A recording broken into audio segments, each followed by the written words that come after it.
Di lereng sebuah gunung yang diselimuti kabut pagi dan desir angin lembut, hiduplah seorang pemuda bernama Jaka Tarub. Ia adalah pemuda sebatang kara. Ibunya telah lama wafat dan ayahnya entah kemana.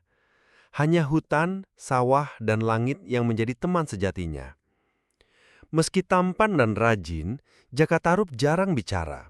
Ia lebih suka menyendiri, menyusuri sungai, berjalan di bawah pohon randu tua, atau memandangi langit malam sambil bertanya dalam hati, apakah ada sesuatu yang lebih dari hidup ini? Suatu hari, saat hutan beraroma hujan dan kabut menggantung tipis di pepohonan, langkah kakinya membawanya ke sebuah tempat yang belum pernah ia temui. Sebuah danau tersembunyi.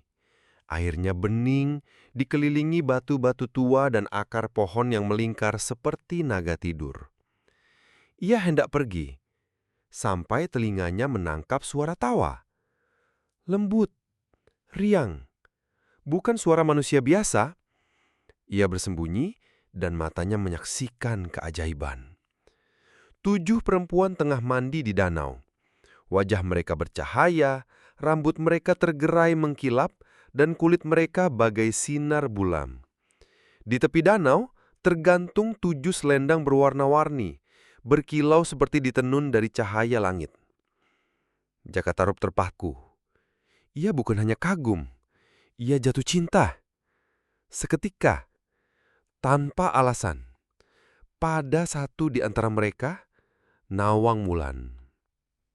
Tanpa pikir panjang, ia mengambil salah satu selendang dan menyembunyikannya di balik semak. Tak lama, 7 perempuan naik ke darat, mengenakan selendang mereka satu persatu. Namun, hanya 6 yang terbang. 1 tertinggal. Menangis. Ia berjalan putus asa, lalu bertemu Jaka Tarub yang berpura-pura kebetulan lewat.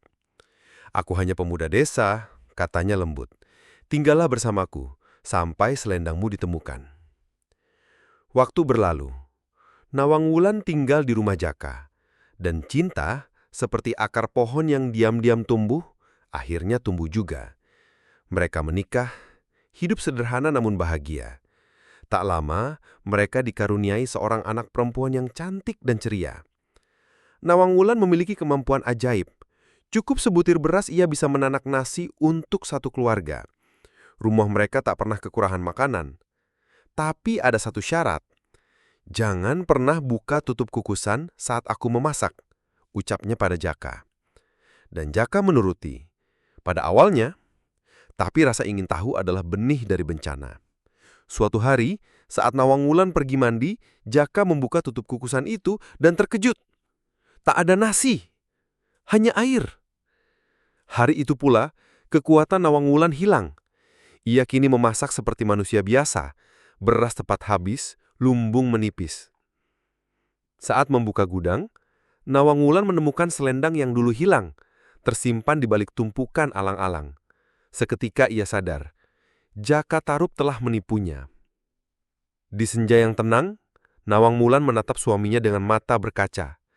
"Aku datang dari Kayangan, dan akan kembali ke sana. Tapi aku mencintaimu, benar-benar mencintaimu. Dan aku mencintai anak kita lebih dari apapun di dunia." Ia memeluk anaknya lama, sangat lama, seolah waktu akan berhenti. Lalu ia kenakan selendang. Dan dalam bias cahaya sore yang keemasan, ia terbang kembali ke langit. Namun, kisah tak berhenti di sana. Sejak malam itu, Jaka Tarub kerap melihat cahaya turun dari langit di malam-malam sunyi. Ia mendengar suara nyanyian lembut di dekat kamar anaknya. Dan pada subuh hari, ada aroma bunga kayangan di udara.